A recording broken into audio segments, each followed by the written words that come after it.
Hola, ¿cómo están? Nos convoca un capítulo más del programa Implacable. Hoy tenemos un invitado a quien yo le llamaría el zar de la Cuenca del Lago, el embajador de la Cuenca del Lago, con sede en San Bernardino.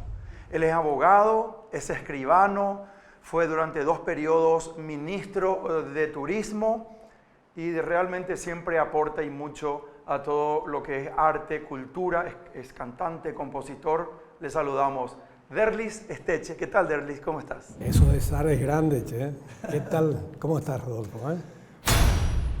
Derlis Esteche nació en Asunción el 21 de abril de 1953, cantante y músico paraguayo. Casado con Connie Bache, tiene 2 hijos, Andrea y Derlis. Fue secretario de Turismo durante 2 gobiernos y presidente de la Federación Latinoamericana de Ciudades Turísticas. Actualmente es presidente del Rotary Club de San Bernardino, director general de la Fundación Funda Pueblos y director de Inmobiliaria Esteche.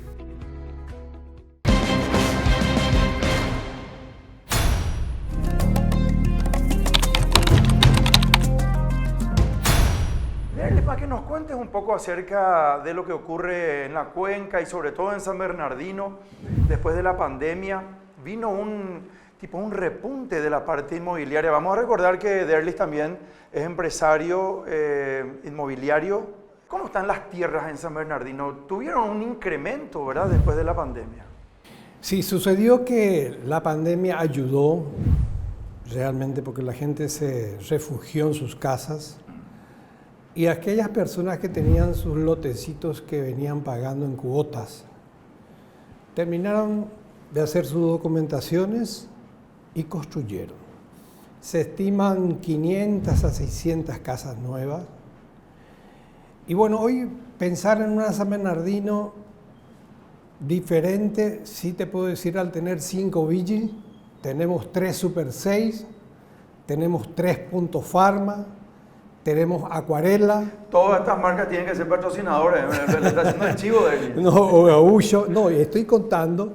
Pero, que, bueno, obviamente estas tiendas que estás nombrando son 12 meses, pero este sitio... No. Te cuento un poco, y ahí a eso quiero llegar. Sí. Se acabó aquello de diciembre, enero y febrero solamente. Hoy tenés que hablar de una San Bernardino todos los fines de semana. Porque hay gente. Y hay gente que está viviendo ya en San Bernardino. Entonces, el tema se desarrolló increíblemente. Nos falta un colegio y nos falta un buen sanatorio. Que son los 2 elementos que la gente busca, ¿verdad? El que tiene 50 años para arriba pregunta, che, si me pasa algo, ¿dónde voy? ¿Qué hago? Derlis, discúlpame que te interrumpa. Aquello del casino... San Bernardino, sí. El hotel, eso es un geriátrico. Es un geriátrico. ¿Está funcionando bien eso? Sí, está funcionando. Eso está con el IPS. Pero un hospital, un sanatorio no tiene San Bernardino. No, nosotros necesitamos llevarle a gente, bueno, voy a seguir con los chivos, ¿verdad?, de la costa o lo que fuera, y que se instalen en forma empresarial y en forma permanente.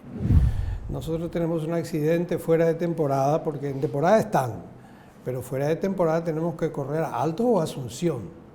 Y eso es realmente triste. Es una ciudad que tiene 15.000 habitantes permanentes, 4.000 estarán en el casco y unas 11.000 personas están en 8 compañías muy humildes. San Bernardino es muy grande. No hay que confundir a la San Bernardino que solemos ver, nosotros visitamos del centro y del anfiteatro y la rotonda. Las compañías son las que eligen sus autoridades. Son ellos los que están inscriptos, son ellos los que viven allí. Entonces yo suelo decir que el intendente se debe a ellos realmente, porque son los que le votaron y le han puesto en el cargo. Derlis, en qué precio oscilaría hoy día un terreno sobre el lago y un terreno en el cerro? El metro cuadrado. El metro cuadrado. Se pide 150, 170 dólares sobre el lago Casco, que le digo yo, que va desde Puerta del Lago hasta lo que puede ser la quinta del Colegio San José, que estaría pasando la ciudad. Y en el cerro tenés que estimar una relación con vista buena de 80 a 90 dólares el metro cuadrado. Esos son los valores que se manejan. Y luego hay una parte incierta, es decir, una parte híbrida que está entre la ciudad y la sierra, que están entre 30 y 40 dólares, más o menos. Esa es la relación tierra. Ahora la gente construyó muchísimo, por lo que te acabo de contar, ¿verdad? Es decir, la gente que venía pagando en cuotas sus terrenos, terminaron haciendo hoy sus casas.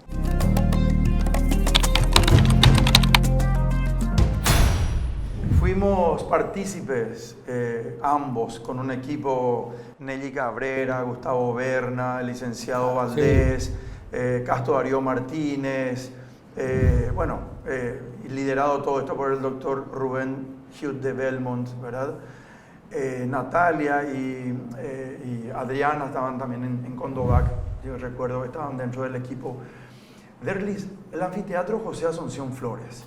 1991-1992 la inauguración con un gran festival que duró 4 días, 4 noches espectaculares con un éxito rotundo, y después recibió a Luis Miguel, a Roberto Carlos, y a artistas, José Luis Rodríguez, el Puma, a varios artistas más.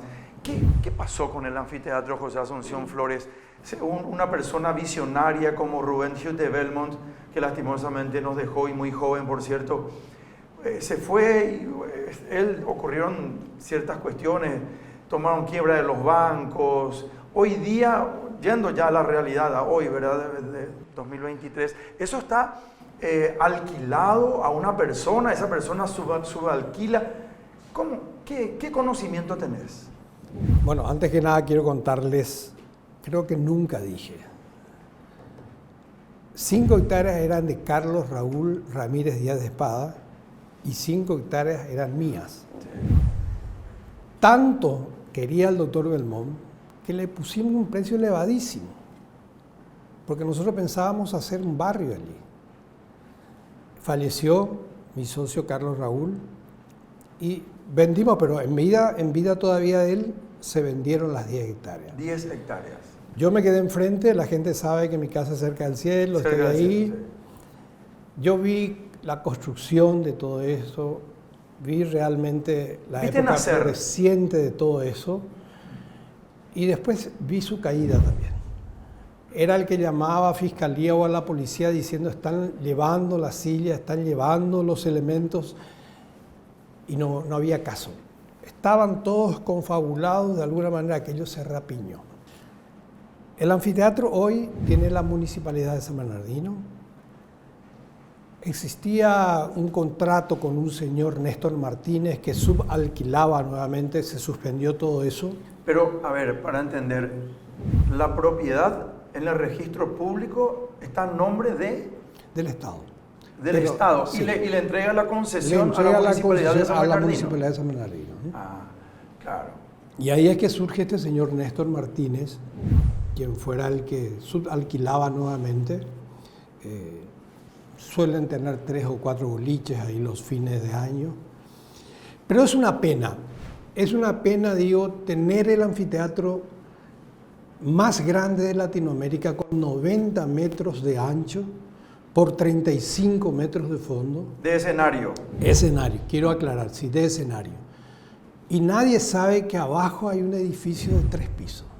Es decir, abajo del escenario. Vos llegás al anfiteatro, mirás el escenario, la vista espectacular te cautiva, punta a punta al lago, pero debajo hay un edificio de 3 pisos. Y un edificio que fue construido por el doctor Belmont, realmente como visionario, donde tenés de todo. Él preparó eso para hacer realmente algo grande. Tal es así que llegamos a tener un ascensor, la preparación de un ascensor de cambios automáticos, es decir, ese escenario podía bajar, cambiar automáticamente y volver a subir. Eso no se da en Paraguay, en otros sitios, y no se da en Latinoamérica. Derlis, porque realmente desconozco el tema de lo que existe abajo del escenario, ¿verdad? Un edificio, decís. Sí, ¿Y cómo está distribuido? ¿Para qué se había hecho eso? Exactamente. Hay salones que están ahí preparados para los artistas, para la gente que va a actuar. Luego está una productora, estaba preparado para una productora dentro del mismo anfiteatro. Luego tenían salones de reuniones y pequeños para hacer pequeñas convenciones, de 200 a 400 personas. Y tenía una excelente salida, o tiene actualmente una excelente salida sobre la otra calle. Tal es así que se podría pensar de movilizar alguna vez todo ese edificio hacia atrás en el anfiteatro. Entonces, yo voy a hacer una infidencia en este programa, porque somos parte de los dos de la vida del anfiteatro. Nosotros estamos intentando, un grupo de amigos, hemos hablado con algunos amigos del sector privado, y queremos hacer el primer Festival Latinoamericano de la Canción. Festival Latinoamericano Internacional de Música. Y pretendemos hacerlo en enero del 2024.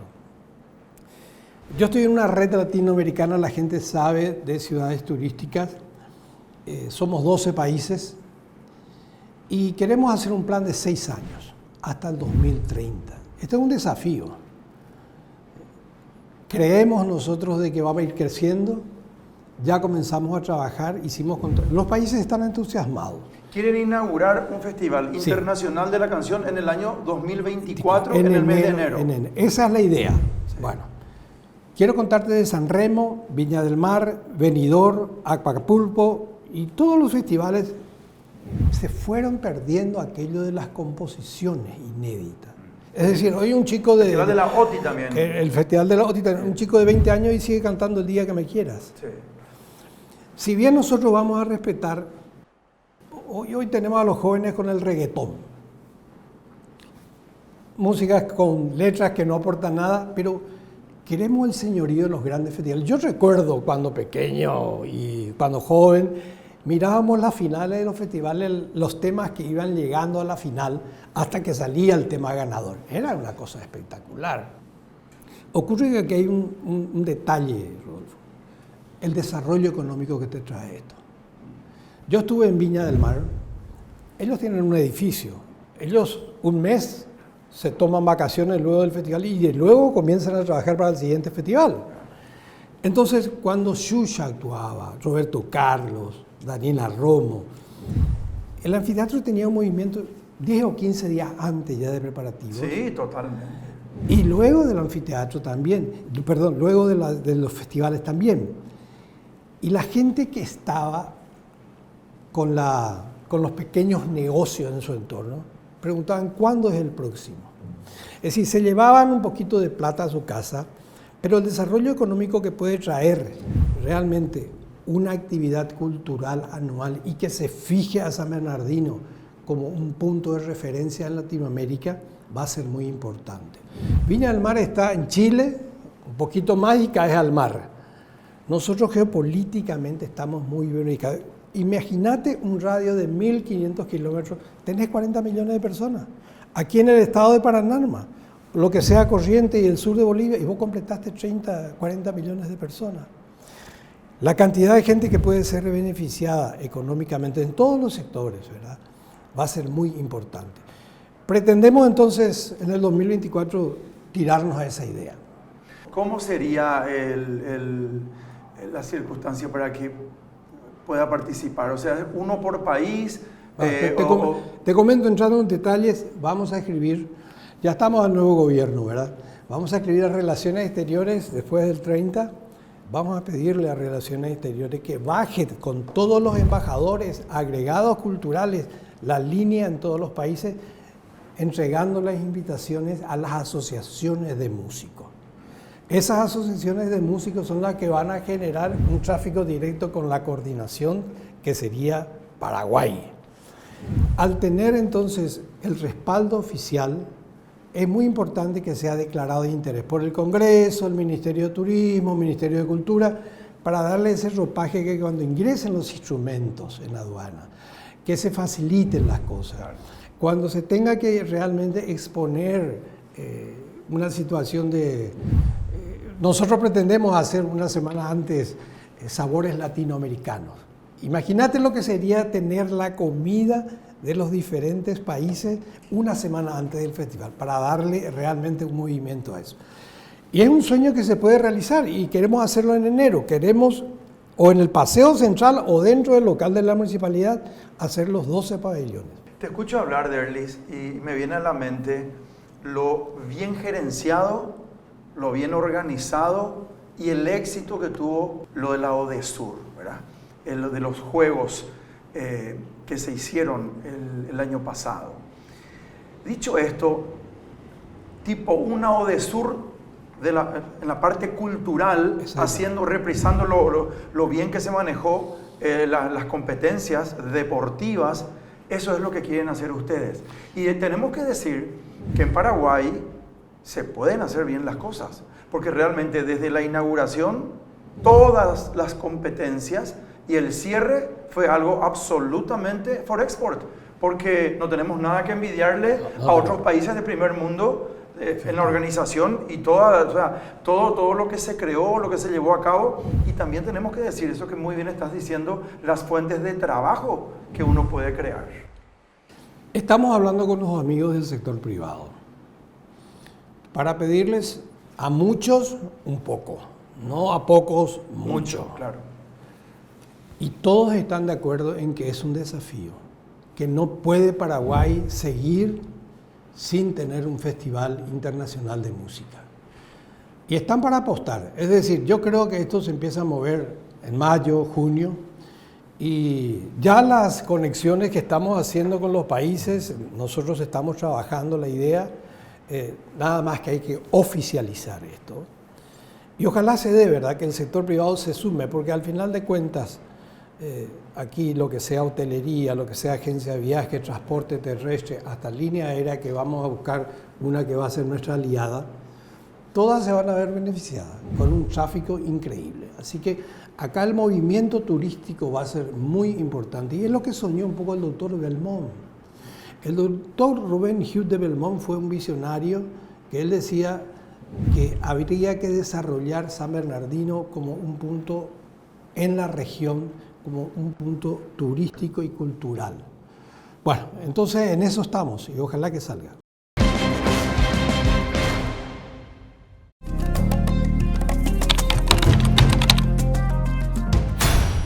Siempre que hablo contigo, Derlis, me contás de tus sueños, tus anhelos, tus proyectos. Sin embargo, me gustaría también hablar de un Derlis Esteche de resultados de lo que hizo 10 años ministro de Turismo. ¿Qué recuerdos tenés? ¿Le trajiste a los Reyes de España? Me parece que sí, ¿verdad? Sí, esa fue una gran quijotada. Quiero decirle que la primera vez que fui a Casa Real me atendió el secretario del secretario y me dijo que los reyes no se mueven así individualmente por un país, que tendrían que haber un pedido regional. Bueno, conclusión, trajimos a los Reyes de España, le llevamos a Paraguay, a Sevilla. Recuerdo que no teníamos plata, yo había asumido, me pasaron una carpeta que había llegado en el 85. ¿Quién era el presidente? Andrés Rodríguez. Llegó la carpeta en el 85 y Paraguay no andaba bien con España en las relaciones políticas y me dicen, encárguense de esto. Y yo cuando miro la carpeta digo, esto llegó hace 7 años y hay que juntar. Entonces, juntar es juntar plata para irnos. No teníamos rublo. Tal es así que quiero recordar la cena que hicimos en Burubisharoa, que se acababa de terminar Burubisharoa. Y Rodríguez nunca vivió en Burubisharoa, vivió siempre en su casa. Y él decía, esta es la casa del presidente. Entonces, como no teníamos plata, yo en una de las entrevistas le dije, usted va a ser el único presidente que no va a poder volar a Sevilla desde Barcelona con los Juegos Olímpicos. Me mira él. ¿Por qué? Porque no tenemos los recursos para ir. Pero tengo una sugerencia. Hagamos una cena con los empresarios ahí en Burú Villaroel, que acaba de concluir, y esa cena nos va a permitir recaudar los fondos. Hicimos $970.000 en una cena. Esa fue, ¿1900? Sí, 1990. Esa fue una gran quijotada. Le llevamos a Paraguay de Sevilla. Bueno, en otras cosas, trasladamos lo que era la Dirección General de Turismo y después fue Secretaría de Turismo con rango de ministro de un subsuelo de obras públicas, le pusimos en Calle Palma, como corresponde.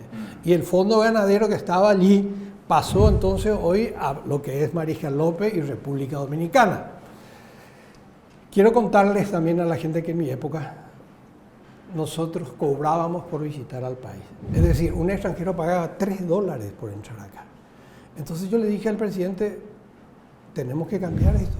Tenemos que hacer que se pague una tasa aeroportuaria y que la gente realmente evite esa cobranza. La fuente de ingresos de turismo, yo te cuento, lo que era Ciudad del Este, Encarnación, Falcón y Aeropuerto, recibían los $3 que nunca tenían vuelto para darle si le pasaban $5.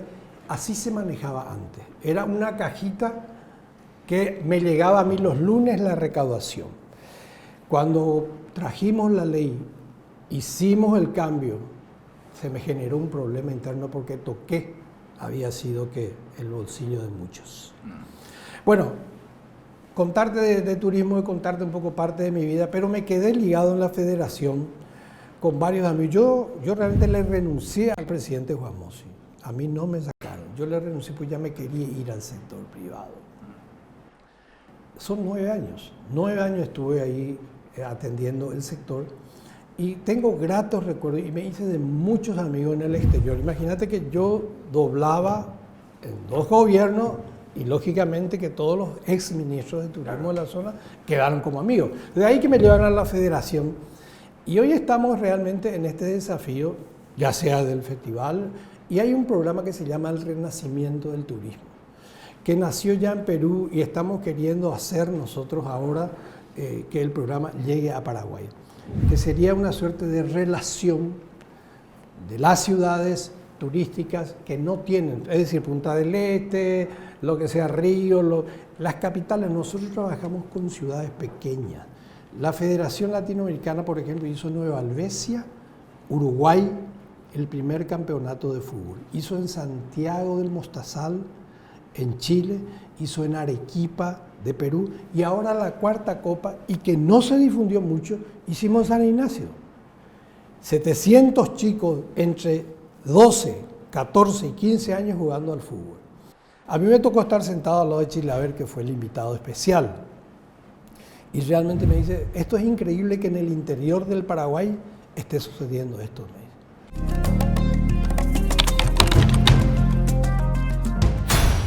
Derlis, hablando de la parte de turismo, realmente vos sos un gran conocedor al respecto. Hay una falencia, suelo hablar siempre con Ismael Cala, que recorre el mundo y conoce bastante de todo lo que se llama marca país.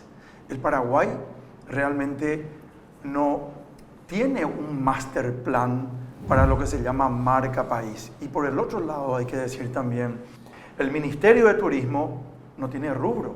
Entonces hay una acefalía importante entre que el gobierno ponga una lupa importante y que diga, vendamos el Paraguay, marca país Paraguay en forma exponencial.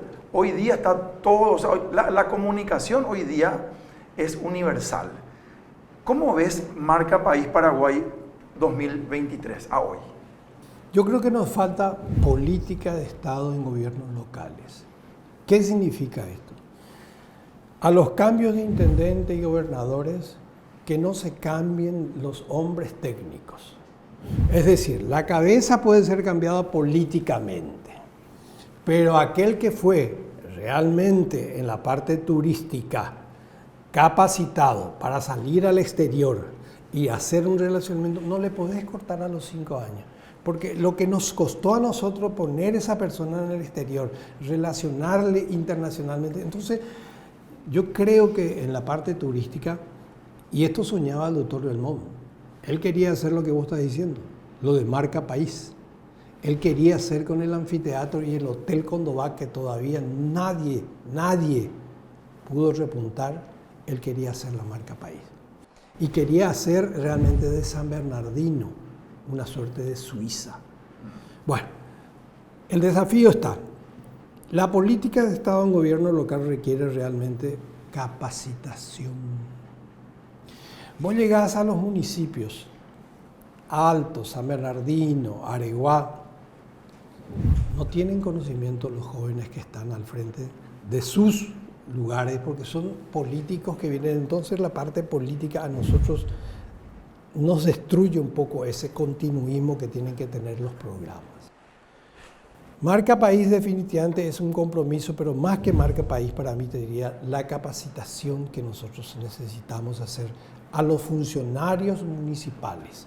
En eso yo me baso, y en ese contexto que conozcan lo que está produciendo su trabajo. Si bien esta actividad requiere de muchos recursos, también requiere de mucho patriotismo de la gente que está en sus lugares de trabajo. Mira, yo hace unos días hablé con un amigo y le dije que vamos a reconocerlo a Servián. ¿Quién es Servián? Servián era el tractorista de las ruinas jesuíticas que nosotros declaramos patrimonio de la humanidad. Se jubiló, está con 78 años y lo vamos a traer, le vamos a hacer un homenaje. Yo lo conocí ya cuando yo entré, él estaba, y Servián para mí es un hombre que realmente representa, él se dedicó toda su vida a lo que es la ruina, representa el paraguayo que está en el interior, vivió de turismo, construyó todo lo que tiene en su vida a través del turismo. Hay que empoderar a la gente en el sitio, hay que realmente entusiasmarle. Por eso que este programa de la Federación Latinoamericana es trabajar con las ciudades pequeñas, tiene su escenario. Imagínate, podemos hablar de Río de Janeiro, podemos hablar de Bariloche, podemos hablar de Punta del Este, pero hay más de 400 ciudades turísticas que tienen un encanto extraordinario y no conocemos. Nosotros no conocemos lo que es Salta a fondo o Jujuy a fondo, no conocemos. Derlis, espero que nos visites de nuevo. Te agradezco por haber estado en Implacable. Lastimosamente el tiempo en televisión muchas veces nos priva de seguir hablando de temas tan interesantes como los que estabas comentándonos.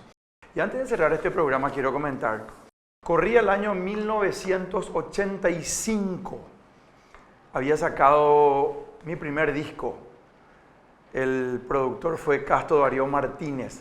Charles González Paliza me hacía una entrevista en Radio Chaco Boreal, me siento y empieza la entrevista y suena el teléfono. ¿Quién llamaba? Era la primera llamada que atendía el locutor, mi querido Charles González Paliza, era Derlis Esteche, dándome una voz de aliento y manifestándome su aprecio y su cariño, el mismo que nos tenemos hoy. Gracias, Derlis. Quiero despedirme de ustedes felicitando al equipo de Implacable con 3 años y a Marlucy especialmente, que sé que está trabajando intensamente en esto. Así que mi saludo a todos ellos, a todo el equipo que acá nos rodea, realmente felicitaciones. Gracias, Derlis. Quédense prendidos al programa Implacable. El neumólogo José Fusilo ya está llegando para hablar de ¿qué? Cigarrillos electrónicos, vapeadores. ¿Qué consecuencias tiene? Ya venimos.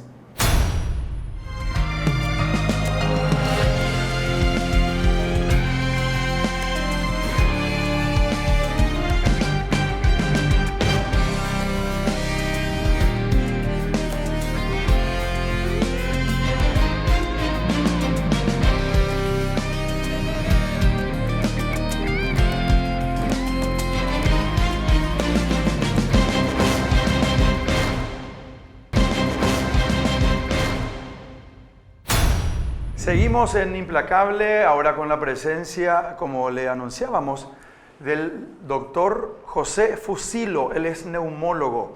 Le decía fuera de aire, vamos a hablar de los vapeadores, y me corregía, no, son dispositivos electrónicos. Nos explica por qué. Le saludamos primero.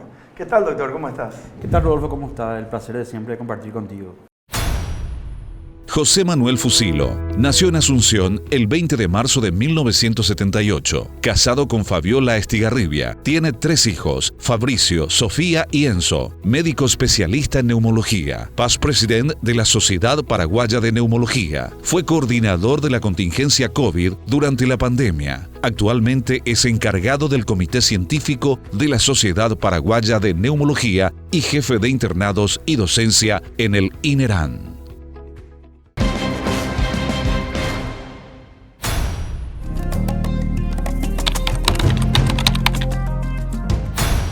Queremos hablar de un tema tan importante, realmente el tema de los dispositivos electrónicos. Vapeadores no, ¿verdad? ¿Por qué vapeadores no? Y los vapeadores son un tipo de dispositivos electrónicos. Hoy el nombre correcto es de dispositivos electrónicos de entrega de nicotina. En inglés las letras son ENDS, que viene de la palabra de dispositivos electrónicos de delivery de nicotina, ¿verdad? Y hay 4 generaciones. Una de ellas son los vapeadores, que son, digamos, los más conocidos, pero que en este momento están prácticamente siendo sustituidos por el uso de los pods, que son pequeños. Pero no es una marca, para entender, ¿verdad? O sea, No. es una clase de... No, son diferentes clases. Para hacer un poquito de historia, los dispositivos electrónicos tuvieron como inicio, digamos, un fin noble y bueno de utilizarse como terapia de sustitución de los cigarrillos. Y fueron inventando diseños que se asemejen cada vez más a los cigarrillos convencionales, pero con, digamos, tecnología electrónica. Es decir, tenían luz, producían un humo, que era como más bien un aerosol, un vapor, y tenían diferentes niveles de nicotina. Posteriormente fue evolucionando eso a formas de segundo, tercer y de cuarta generación, donde los vapeadores se volvieron como una nueva tecnología en la cual el usuario colocaba diferentes esencias o diferentes líquidos, que se le llaman líquidos, de líquidos electrónicos, que se colocaban y el digamos, quedaba a libre albedrío del consumidor la dosis que se utilizaba. Y es por eso que empezó a tener un poco más de interés dentro de lo que es la política pública, porque, digamos, no había forma de controlar el consumo, ¿verdad?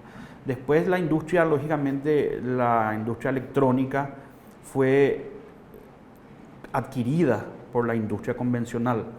Las grandes tabacaleras hoy día se han volcado a la producción de dispositivos electrónicos, tanto como la conocida Philip Morris, por ejemplo, hoy prácticamente vuelca toda su tecnología y todo su dinero en producir dispositivos electrónicos, porque vieron que se migró, hay un patrón de consumo diferenciado, y que finalmente lo que busca la industria tabacalera es que haya una nueva generación de adictos a la nicotina, y buscan que esos sean cada vez más jóvenes. O sea, a ver, lo que entiendo es que primeramente se hablaba cuando surgieron los vapeadores de dijiste algo que se me quedó grabado, de una circunstancia noble, ¿verdad? De que pueda sustituir, claro, y hacerle dejar de fumar a las personas que fumaban. Claro, el fin era noble, es decir, crear, claro, un dispositivo electrónico que suplante el patrón de consumo de la nicotina convencional. Y hoy día las tabacaleras compran los dispositivos electrónicos y sigue la adicción de otra manera. Así mismo. Ellos se dieron cuenta, como te decía, que el patrón de consumo cambió. Estamos hablando de que el tabaco convencional, es decir, el cigarrillo convencional que todos conocemos, es un pésimo negocio a largo plazo, porque el 50% de los consumidores de tabaco se mueren. Y si vos tenés... Eso está comprobado. Sí, está comprobado. O sea, el 50% de la gente que fuma, claro, muere. Claro. Muere, o sea, el 100% de la gente muere, pero el 50%, o sea, estamos hablando que muere por fumar. Claro, de hecho la nicotina es el único producto de venta libre cuyo 50% de consumidores se van a morir. En el mundo. En el mundo. Es lo que siempre le digo yo cuando damos charlas de tabaquismo. Si yo te digo que vas a tomar un café y que el 50%, o sea, 1 de cada 2 personas que toman este café pueden morirse, evidentemente vos no vas a probar el café. Claro. Pero sin embargo la industria tabacalera hizo un lobby muy fuerte de publicidad ya en los años 30, en los años 40, posteriormente eso fue muy ligado a las grandes guerras mundiales, fue asociado con liberación, incluso de la liberación femenina se utilizó como un soporte de manifestaciones de que la mujer antes no podía fumar, después pudo fumar y la industria fue aprovechando todo ese marketing en favor de las ventas. Pero lógicamente a partir de los años 50 empezaron a aparecer los estudios que ligaban directamente a los productos que tenían los cigarrillos con enfermedades inicialmente respiratorias, posteriormente cardiovasculares, ¿verdad? Y eso mismo está ocurriendo ahora con los dispositivos electrónicos. Los dispositivos electrónicos no tienen tanto tiempo en el mercado, es decir, si nosotros hablamos de lo que es el tabaco convencional, desde la introducción del tabaco a América, que fue con los españoles, que prácticamente la producción del tabaco se generó debido a que los españoles encontraron la planta aquí, llevaron a producir los cigarrillos a Europa y finalmente desde esos momentos post descubrimiento de América hasta hoy día pasaron cuántos años para que se descubran los riesgos del tabaco, o sea, más de 100 años, más de 200 años. Y sin embargo, con los vaporizadores o los dispositivos electrónicos tenemos más o menos 10, 20 años, 10 a 15 años en plaza y todavía no conocemos todos los riesgos, ¿verdad? Pero, a ver, si bien no se conocen todos los riesgos, ¿qué es lo que se tiene científicamente comprobado respecto a los dispositivos electrónicos? Primero que todos, el 100% tienen diferentes grados de nicotina. La nicotina, si bien no es una sustancia cancerígena por sí, es la sustancia que genera la adicción. O sea, yo le pongo algo nicotina y me aseguro perpetuidad de consumo. O sea, la persona que lo utilice va a querer más. Porque la nicotina es la que crea la adicción. La nicotina, para eso se coloca en el producto, para generar la adicción. Y una vez que esté generada la adicción, lógicamente el volumen de partículas tóxicas que puedan tener los productos van en aumento, ¿verdad? Y después tienen metales pesados, tienen sustancias como acetaldehído, otras sustancias que, tienen un riesgo potencial de toxicidad pulmonar. Y finalmente, hoy lo que se comprobó últimamente es que también los diferentes aromatizantes que le colocan, porque hay que saber que los dispositivos electrónicos vienen con aromas, sí, con diferentes aromas, con diferentes esencias, y esos aromatizantes son productos químicos muy irritantes. Y eso también, lógicamente, puede producir daño agudo al pulmón. A diferencia del tabaco convencional o del cigarrillo, en los cuales no existían prácticamente casos de cuadros agudos pulmonares por el cigarrillo, siempre eran cuadros más crónicos.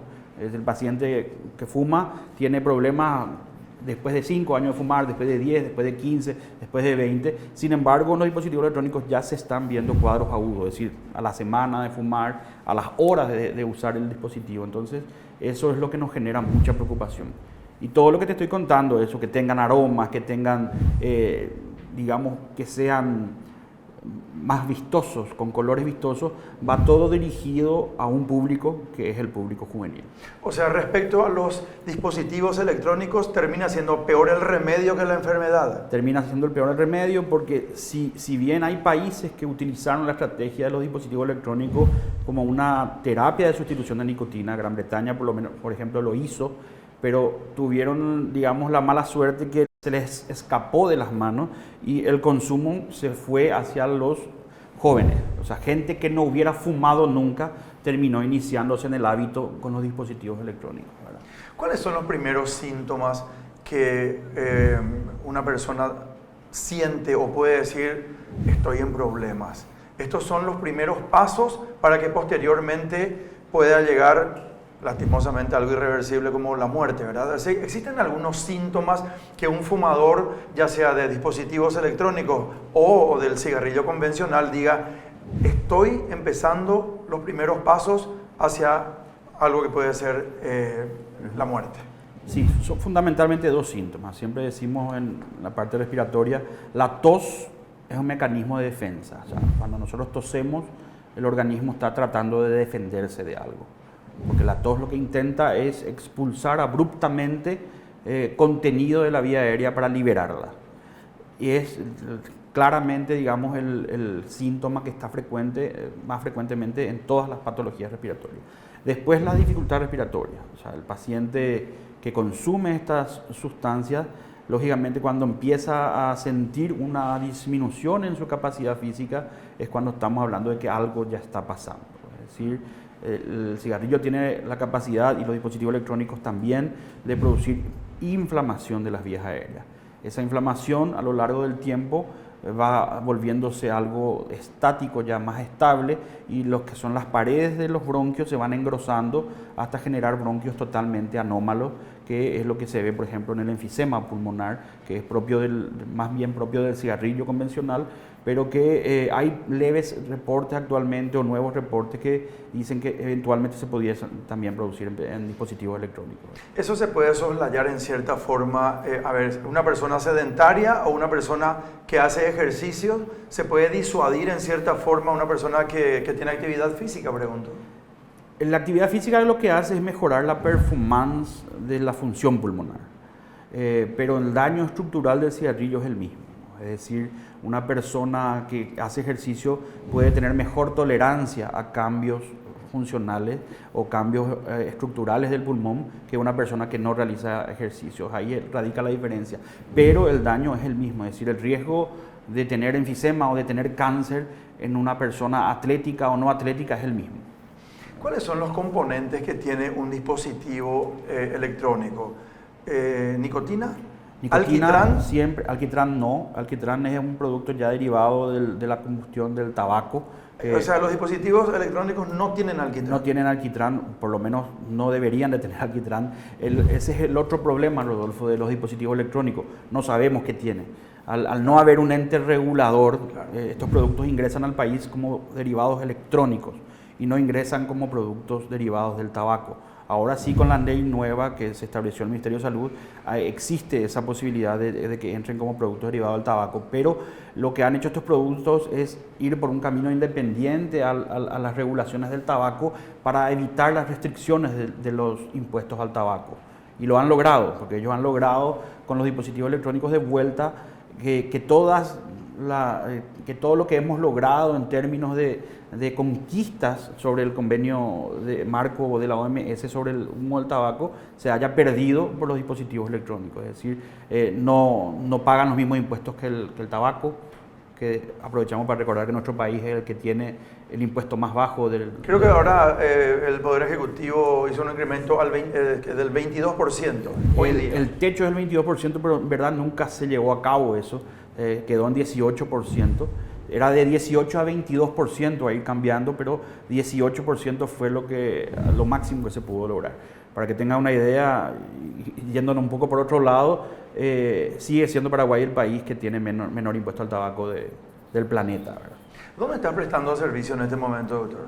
Yo estoy siempre en el INERAN, Instituto Nacional de Enfermedades Respiratorias, donde estamos todos los días trabajando en diferentes áreas, incluida lo del cese tabáquico y lo que son las internaciones respiratorias, y después en centros privados. Para crear conciencia a la teleaudiencia que está viendo Implacable, estamos con la presencia del doctor José Fusilo, neumólogo. Presta servicios en el INERAM. Estamos hablando de un tema muy, muy sensible realmente. Vapeadores, me corrigió el doctor que son realmente cigarrillos electrónicos o dispositivos electrónicos, que realmente no son menos mortales, hasta si se quiere, que el cigarrillo convencional. Pero ¿por qué hago este pequeño relato anterior antes de ir a la pregunta, doctor? ¿Cuál es, si bien empiezan las primeras circunstancias de síntomas, pero cómo termina finalmente un paciente, una persona que por recreación empezó a fumar o dispositivos electrónicos o cigarrillos? ¿Cuál es la parte final de esa persona? Me imagino que un sufrimiento, pero bastante importante deben sufrir. ¿Tenés algún caso específico, obviamente sin dar nombres, ¿verdad? Imaginando la identidad de algún paciente que no solamente impresionó, sino que dijiste, vaya, ¿cómo termina una vida por estar inmerso en el vicio, ¿verdad? ¿Puedes contarnos un caso específico? Sí, claramente el cigarrillo es la principal causa de invalidez en el mundo. O sea, incluso mucho más que otras patologías. De invalidez. De invalidez, es decir, personas que a los 50, 60 años, al no poder caminar, al necesitar estar conectados constantemente a una mochila de oxígeno o a dispositivos de oxígeno que se llaman concentradores, son personas que no pueden trabajar o que tienen que dejar en edades más tempranas que otras de producir.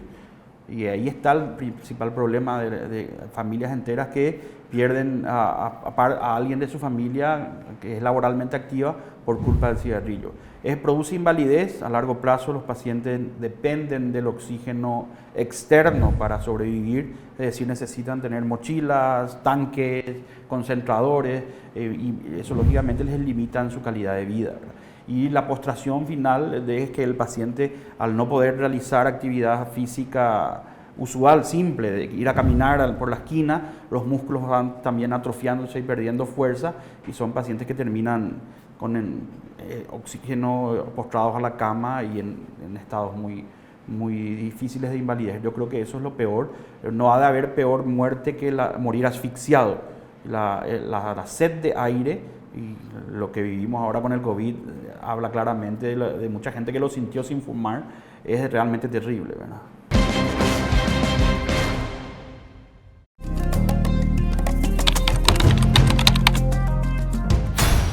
Días pasados, el 7 de marzo pasado, se cumplieron 3 años de lo que nos enterábamos, una pandemia mundial, el COVID-19, no solamente en Paraguay, lastimosamente a nivel mundial, trajo mucho dolor, muchas ausencias definitivas, muertes en el Paraguay. Fuiste una de las personas que, si bien seguís sirviendo en forma muy importante a la comunidad, siendo un personal de blanco, a quienes yo realmente los admiro y mucho, ¿cómo tocó esa época tan difícil, doctor, de tener que lidiar con una pandemia nueva, desconocida, que llegaba al Paraguay y bueno, teníamos que despedir a varios connacionales por esta terrible situación? Sí, realmente fueron momentos muy difíciles. Creo que hoy, retrospectivamente, uno trata de mirar atrás y comprender cómo aguantamos, porque realmente lo que vivimos fue desesperante. Nosotros éramos probablemente uno de los países que menos preparados estábamos para algo así, y si bien finalmente creo que dentro de todo, a pesar de las cantidades de muertos que tuvimos, se pudo dar respuesta, no lógicamente muy lejos de lo ideal, pero una respuesta importante a lo que fue la pandemia. Hoy miramos atrás y realmente decimos, esto no puede ser, no puede ser lo que pasamos.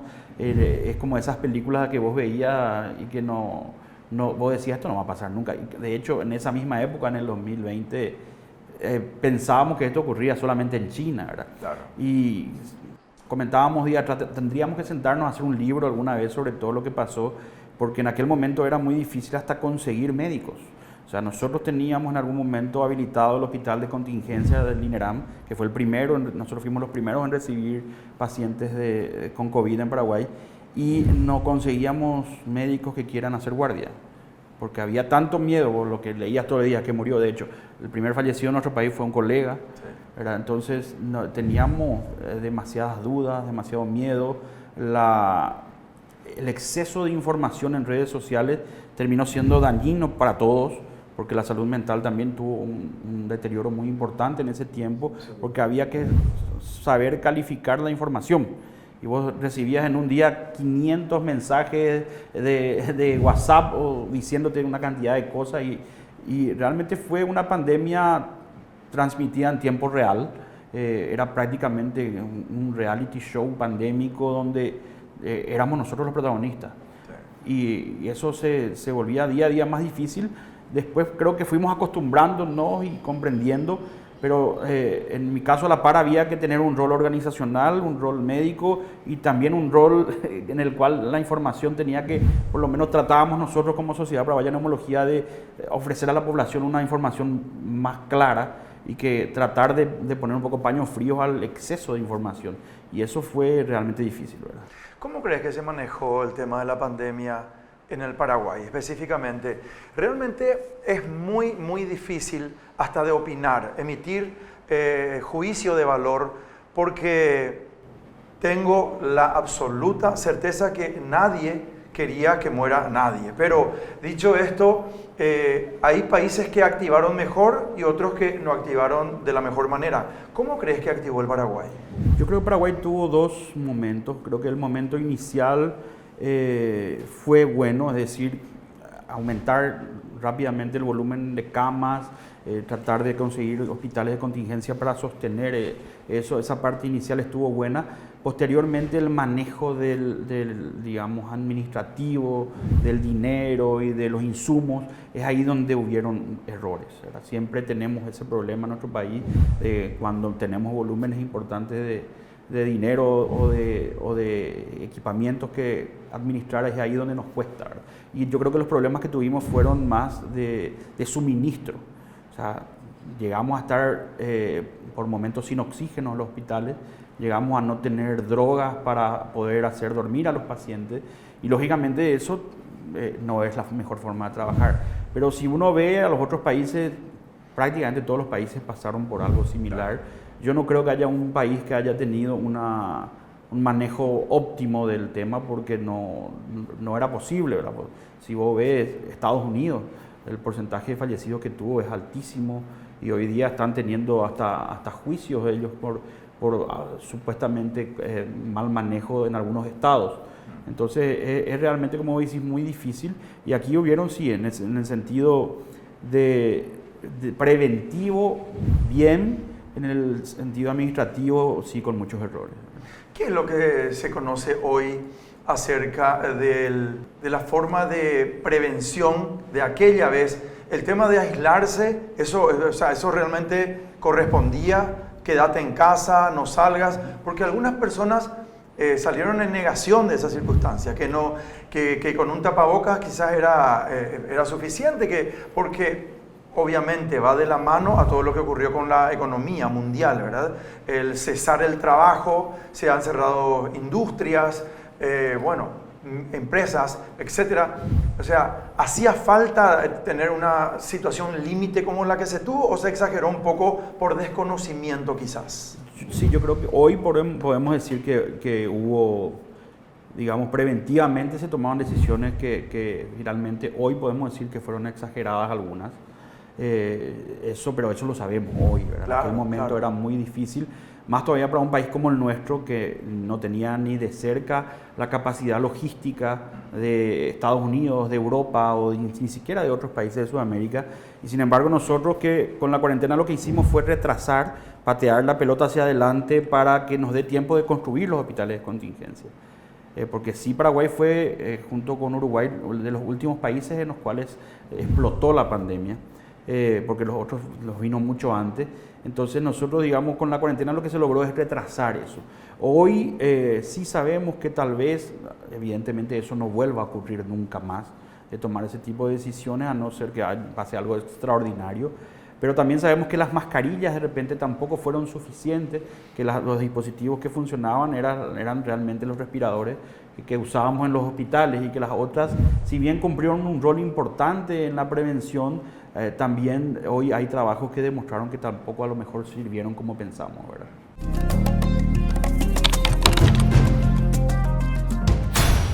Doctor, en esta última parte del programa, yo no quería dejar de recordar el tema de la pandemia, ¿verdad?